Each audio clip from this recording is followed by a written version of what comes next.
Breaking news. Putin is offering thousands of dollars in contracts to recruit Cuban fighters. Cubans who join Vladimir Putin's forces in Ukraine could receive monthly contracts worth $2,000, £1,600, and Russian citizenship in exchange for fighting on Putin's side.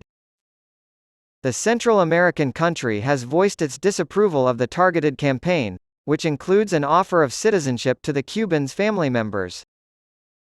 Cuba's foreign ministry said earlier this week that it was working to neutralize and dismantle a human trafficking ring that was pressuring Cubans to join the Russian military. Russian shelling today hit a market in a city in eastern Ukraine, killing at least 17 people and wounding dozens more. As first responders put out fires in the market stalls, bodies lay covered all over the ground at the attack site in Kostiantynivka. On Wednesday, U.S. Secretary of State Antony Blinken arrived in Kyiv where he was expected to announce new U.S. funding for Ukraine of more than $1 billion, as part of a concerted effort to enlist Cuban nationals in the conflict in Ukraine. The Russian government is offering monthly contracts worth $2,000, £1,600, and citizenship to the recruits and their families. Cuba's foreign ministry said earlier this week that it was working to neutralize and dismantle a human trafficking ring that was pressuring Cubans to join the Russian military. According to an official Cuban government statement, the Ministry of the Interior is working on the neutralization and dismantling of a human trafficking network that operates from Russia to incorporate Cuban citizens living there and even some from Cuba into the military forces participating in war operations in Ukraine. During his time in Ukraine, Antony Blinken said the country had made significant gains in its counteroffensive against Russia's invasion. At least 17 people were killed in a Russian attack on Kostiantynivka, which overshadowed the visit of the U.S. Secretary of State. Mr. Blinken and President Volodymyr Zelensky of Ukraine met for the day and ended it with a briefing on Wednesday. A quote from Mr. Zelensky: "This Russian evil must be defeated as soon as possible. There has been rapid development in the ongoing counteroffensive over the past few weeks." Mr. Blinken remarked that the new funding would help keep the initiative going strong and even help it gain steam.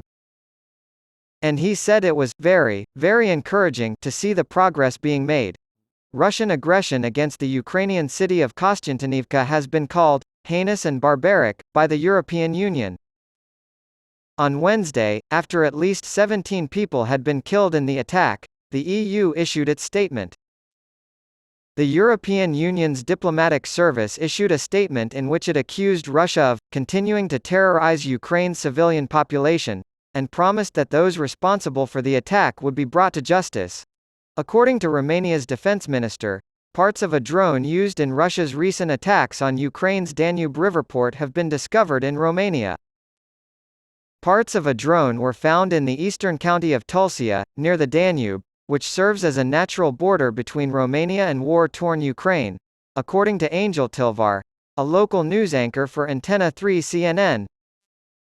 He said, "I confirm that in this area, pieces that may be of a drone were found, but reassured the public that the debris posed no danger."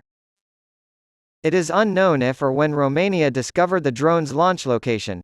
Depleted uranium ammunition for American Abrams tanks as part of the $150 million in security aid the United States has promised to provide Ukraine. Secretary of State Antony Blinken did the deed on Wednesday during his stop in Kyiv. He also promised millions of dollars in aid for Ukraine's air defenses and other areas, bringing the total amount of money he's committed to date to over $665 million.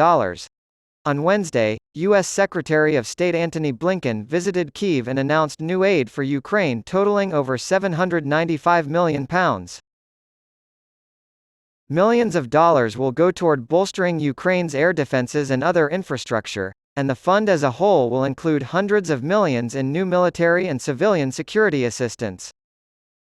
Mr. Blinken told reporters, alongside Ukraine's Foreign Minister Dmytro Kuleba, "We will continue to stand by Ukraine's side."